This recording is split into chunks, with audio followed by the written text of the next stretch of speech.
दामाद की सास पार्ट 2।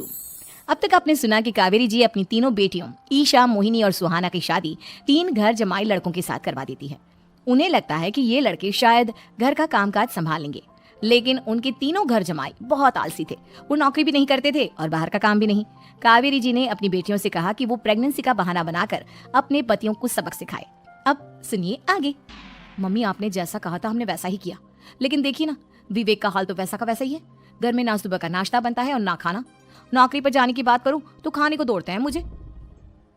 हाँ मम्मी, मैंने भी सुमित को कितनी बार कहा कि अगर नौकरी नहीं करनी तो कोई छोटी सी दुकान ही खोल लो। घर का खर्चा कैसे चलेगा? देखो दोपहर के 12 बजने आए और जनाब अभी तक सो रहे हैं। हाँ मम्मी, ईशा और सुहाना ठीक कहती हैं। अविनाश का भी यही हाल है। जब मैंने अपनी प्रेगनेंसी के बारे में कहा तो मुझसे कहने लगा, अरे दूसरी लड़कियां तो 9-9 महीने तक नौकरी करती है, बस डिलीवरी के टाइम छुट्टी लेती है। मोहिनी, तुम भी नौकरी करो। अब मुझे कहाँ नौकरी मिलेगी? मम्मी बताओ, अब मैं क्या करूँ?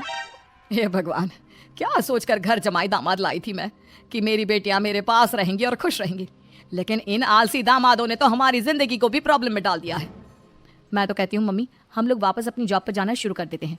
बता देते हैं इन लोगों को कि हमने प्रेगनेंसी का बहाना किया है। नहीं नहीं बेटा, ऐसी गलती भी मत करना। अगर तुमने ऐसा किया तो इन तीनों की आदत और खराब हो जाएगी। अरे आज नहीं तो कल कभी तो तुम प्रेग्नेंट होगी, तब वापस यही प्रॉब्लम आएगी। तब क्या करोगी तुम तीनों? हाँ मम्मी, आपकी बात तो बिल्कुल सही है। इन लोगों को तो सुधारना ही पड़ेगा। लेकिन कैसे? अपने बच्चों के आने की खबर सुनकर भी इन लोगों पर कोई असर नहीं हो रहा। पैसे कमाने के लिए घर से बाहर निकलना ही नहीं चाहते ये तीनों। अब मेरे दिमाग में एक प्लान आया है। तुम तीनों चिंता मत करो, उन तीनों को बुलाओ, फिर मैं बात करती हूँ। थोड़ी देर बाद कावेरी जी अपने तीनों दामादों को सामने बुलाकर अपनी बात कहना शुरू करती हैं। अविनाश, सुमित और विवेक, देखो बेटा, मैं ना तुम तीनों से बड़ा प्यार करती हूँ, इसीलिए तो तुम्हें घर जमाई बना कर रखा है मैंने। अरे मम्मी जी, सीधे सीधे कहिए ना, क्या बात है? प्यार तो हम भी आपको बहुत करते हैं। अरे मम्मी जी, आपकी इज्जत भी बहुत करते हैं। अरे भई, आपके जैसी सास और कमाने वाली बीवी सबको मिलती है क्या? हाँ मम्मी, विवेक और सुमित ठीक कह रहे हैं। आपकी बेटी से शादी करके मेरी तो जिंदगी ही अच्छी हो गई है। जानती हूँ मैं, और ये भी जानती हूँ कि तुम तीनों अपनी अपनी बीवियों से बहुत प्यार करते हो। बेटा, बात ऐसी है कि हमारे कुल गुरु ने कहा है कि प्रेग्नेंट होने के बाद मेरी तीनों बेटियां शुरू के 4 महीने हमारे गांव में जाकर रहेगी, जहां मेरे चाचा जी रहते हैं। अरे लेकिन क्यों मम्मी, गांव में जाकर रहने की क्या जरूरत है इन तीनों को? वो क्या है ना बेटा, हमारे परिवार को एक श्राप है। अगर मेरी बेटियों ने यहाँ पर बच्चा पैदा करने की कोशिश की तो उनके बच्चों को कुछ भी हो सकता है। इसलिए अब से लेकर 4 महीने पूरे होने तक इन्हें गांव वाले घर में रहना पड़ेगा। हाँ तो इसमें प्रॉब्लम क्या है मम्मी जी? हम भी वहाँ जाकर रहेंगे, पिकनिक बनाएंगे। अरे भाई, बीवी जहाँ हम भी वहाँ। हाँ यार, आइडिया तो बहुत अच्छा है। शहर की जिंदगी में रह रहकर परेशान हो चुके हैं, अब कुछ दिन गांव में बिताएंगे। तुम लोग समझने की कोशिश क्यों नहीं करते? तुम में से कोई भी वहां नहीं जा सकता, और मैं यहाँ रहूंगी ना तुम तीनों के साथ। 4 महीने की तो बात है, उसके बाद ये तीनों ही लौट कर आ जाएंगी। ठीक है मम्मी जी, अब हमारे बच्चों का सवाल है तो ये तो करना ही पड़ेगा। कावेरी अपनी तीनों बेटियों को कुछ दिन के लिए घर से बाहर कहीं दूसरे शहर में रहने के लिए भेज देती है। कुछ दिनों के बाद, अरे मम्मी जी, बहुत दिन से पिज्ज़ा नहीं खाया, मंगवाइए ना। क्या बताऊं बेटा, पहले तो बेटियां खर्चा दे देती थी क्योंकि उनकी नौकरी थी, लेकिन अब तो मेरे पास पैसे ही नहीं बचे। थोड़े बहुत पैसे हैं जो बच्चों की डिलीवरी में काम आएंगे। लेकिन मम्मी जी, आपकी बेटियों को वापस आने में तो अभी बहुत वक्त बाकी है। वही सोच सोच कर परेशान हो रही हूँ। सोच रही हूँ कल से दूध भी बंद करवा देती हूँ। अब दूध वाले को देने के लिए पैसे भी तो नहीं है ना। अरे नहीं नहीं मम्मी जी, अगर दूध भी बंद करवा दोगी तो मुझे चाय कहाँ से मिलेगी? और चाय के बिना मैं तो मर ही जाऊंगा। क्या करूं बेटा, इसके अलावा हमारे पास कोई ऑप्शन नहीं है। मेरे पास पैसे ही नहीं बचे।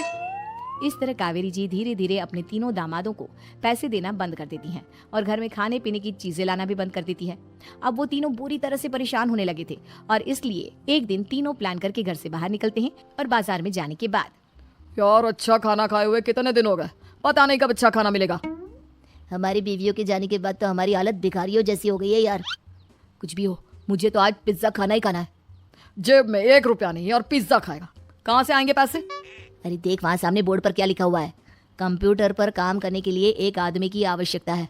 भाई मैं तो जा रहा हूँ, काम करूंगा और शाम तक पैसे लाकर आराम से पिज्जा खाऊंगा।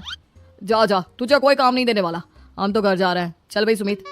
सुमित और अविनाश वहां से चले जाते हैं और विवेक उस कंप्यूटर शॉप पर सारा दिन काम करके 5,000 रुपए कमा कर घर लौट कर आता है और अपने खाने के लिए अच्छी अच्छी चीजें भी लेकर आता है।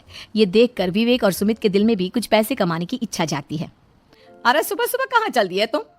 मम्मी जी एक बहुत अच्छी जगह मिली है, कंप्यूटर पर काम करने के 5,000 मिले थे कल मुझे।